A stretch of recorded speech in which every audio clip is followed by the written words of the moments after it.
بسم الله الرحمن الرحیم د کمپیوټر صفري زده کړې کورس ته ښه راغلاست. تېره ورځ موږ په کمپیوټر په ډولو باندې اندازې له مخې وغږېدلو. نن به د مایکرو کمپیوټر او شخصي کمپیوټرو ترمنځ توپیر باندې یا هم ډولو باندې څه شو پوه شو. تېره ورځ موږ په مایکرو کمپیوټر باندې خبرې کړې او شخصي کمپیوټر مو هم خبرې کړې. اوس نن وایو چې شخصي کمپیوټرونه یا مایکرو کمپیوټرونه ډولونه کوم دي. لومړی ډول یې زه درته وایم ډیسکټاپ کمپیوټر ده. لکه ډیسکټاپ کمپیوټر تاسو به لیدلی وي چې دفاترو کې استفاده کېږي، په میز باندې ایښودل کېږي. د ده تاریخ به هم زه دلته وکړم درته چې دلته ما لیکلی چې دا ډول کمپیوټرونه ظاهري بڼه چې ده غټ دی، سایز کې غټ دی، د میز په سر ایښودل کېږي او دا د کارکوونکي معمولا د هغه نه په کور یا هم په ادارو کې ګټه ترې اخیستل کېږي. دا کمپیوټرونه ثابت وي، یو ځای نه بل ځای ته یې وړل ناممکنه نه وي، خو بلکې ستونزمن وي، سړی په عذابوي. نو په ده خاطر دا په یو ځای کې ایښودل شوي وي. نو دا مختلفې برخې لري، لکه ماوس و کیبورډ، مانیټور او کاسې نور سپیکر یې مختلفې برخې لري. خو زه به تاسو ته ډیسکټاپ کمپیوټر دلته شو کړمه چې دا کوم کمپیوټر دی. زه به دلته راسم تاسو ته به ډیسکټاپ کمپیوټر وښیم. دلته ګوره دغه چې اوس په میز باندې ایښودل شوی دا خپل ډیسکټاپ کمپیوټر ده، یا هم دا کمپیوټر ده. دا مختلفه ټولې کمپیوټرونه چې دلته مختلفې برخې لري، لکه ګوره ماوس لري. دلته که تاسو وګورئ دا ماوس یې جدا ایښی ده، کیبورډ یې جدا ایښی، هغه چې ده مطلب دا کومه سی پي یو چې ورسره هغه د سی پي یو جدا ده، هر هغه برخه یې جدا جدا دي. نو دا د کمپیوټر کې د مطلب ډیسکټاپ کمپیوټر مختلف ډولونه لري، بیا ګول شکل کې، چارکونجه، هر مختلفه شکلونه دي، هغه بیا وروسته له خیره وایو. نو دا و ډیسکټاپ کمپیوټر چې مختلف برخې لري.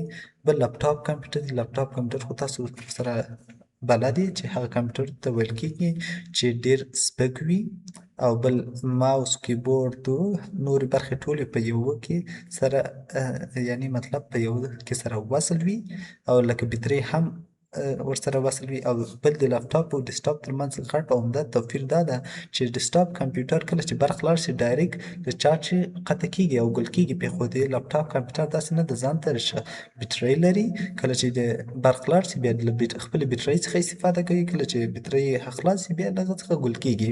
نو د لپټاپ کمپیوټر ډېر بهتر ده ډیسکټاپ څخه، خو په خپل ځای سره ډیسکټاپ کمپیوټر په خپل ځای بهتره ده او لپټاپ په خپل ځای بهتره ده. او دلته تعریف کړی چې تاسو تعریف یې هم کدای شي. لکه زه لپټاپ کمپیوټر تاسو ته وښیم چې د لپټاپ کمپیوټرو کې موږ بیا مختلف ډولونه لرو. لکه موږ هغه یو کمپیوټر لرو چې ډیل کمپنۍ ورته وایي چې لپټاپ یې جوړوي، یا هم ایچ پي ده، یا مختلف نور داسې کمپنۍ دي چې هغه لپټاپ یې جوړوي. اوس تاسو دلته وګورئ دا کمپیوټر څه دي؟ دا ټول لپټاپ کمپیوټر دي چې مختلف شیفونه، مختلف ډولونه لري. دا ټول څه څخه عبارت دي؟ د لپټاپ څخه عبارت دي. دا کولی شي له یو ځای څخه بل ځای ته په ډېرې اسانۍ او په ایزي طریقې سره یو ځای نه بل ځای ته ویوسو، او ډېر قوي او سټرانګ کمپیوټر هم دي او زموږ مشکل ډېر ورسره حل کېږي. نو دا و لپټاپ کمپیوټر. بل چې ده ګرځنده کمپیوټر ده.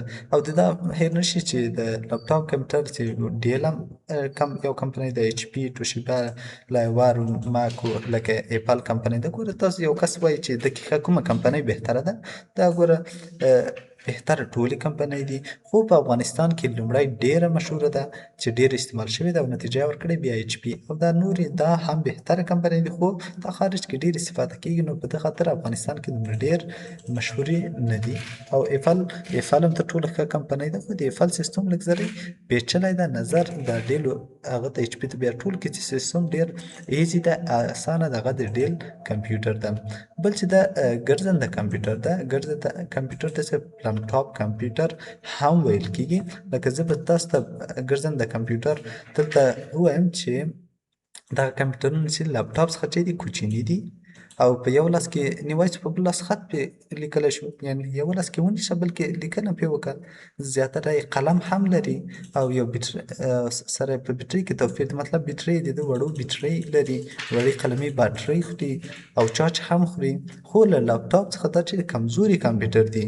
نو اوس وخت کې لکه زه لنډ مثال درکړم، لکه موبایلونه یا ټابلیټ یې چې ورته وایي دا لږ موبایل نه سایز کې غټ وي دا یو ګرځنده یا پلانټاپ کمپیوټر دی. ګرځنده خپله څه ته ویل کېږي چې ځان سره یې ګرځوي خو موبایل ګرځوي که نه دا پلانټاپ یو کمپیوټر ده. زه به تاسو ته دلته راسم په پلانټاپ کمپیوټر به زه تاسو ته وښیم چې پلانټاپ کمپیوټر کوم دا کمپیوټر اوس پلانټاپ ده په یو لاس کې ونیسه بل لاس کې څه کوه بیا خط کوه. دا په قلم هم لري او دلته مختلفه نور هغه حسابونه هم پرې ترسره کولی شي. دا یو ډېر کوچني کمپیوټر دی ګرځنده کمپیوټرونه په نامه سره یادېږي.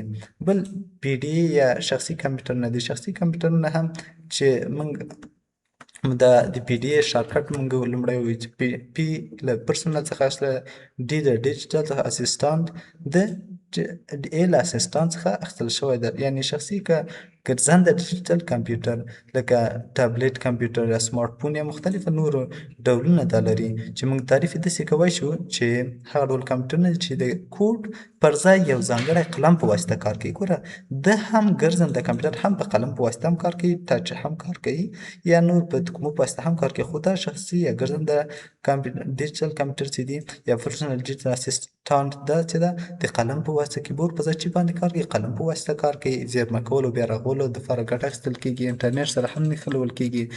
او پخواني ماډل دی اوس یې دومره ډېر خلک نه استفاده کوي او سکرین هم لمس کېږي لکه سامسونګ نوټ ماډلونه چې دي نوټ 3 او نوټ 4 نوټ 5 مختلف ډولونه لري. لکه زه به تاسو ته دا په هغه کې وښیم چې کروم کې چې د کوم ډول کمپیوټر دی پی ډي ای کمپیوټر. دا ګوره دا ټول پی ډي ای کمپیوټر دی.